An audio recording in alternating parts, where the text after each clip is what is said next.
నరసరావుపేట పాతూరులో ఇంటి పని కోసం వచ్చిన లక్ష్మమ్మ అనే మహిళ వృద్ధురాలు మెడలో గొలుసు చోరీకి ప్రయత్నించింది. పనికి వచ్చిన మెడలో గొలుసు ఇవ్వాలని ఇంటి యాజమాని చాకుతో లక్ష్మి బెదిరించింది.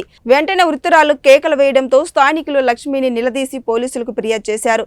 నరసరావుపేట 2 టౌన్ పోలీసులు లక్ష్మిని అదుపులోకి తీసుకుని పోలీస్ స్టేషన్ తరలించారు.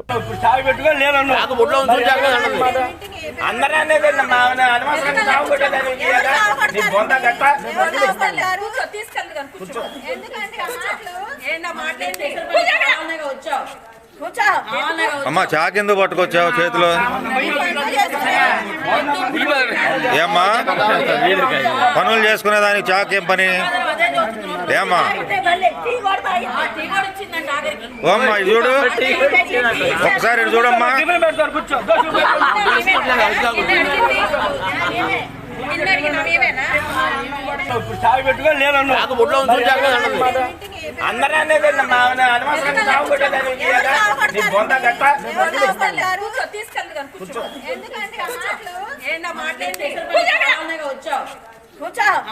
అమ్మా చాకెందుకు పట్టుకొచ్చావు చేతిలో? ఏమ్మా పనులు చేసుకునే దానికి చాకేం పని? ఏమ్మా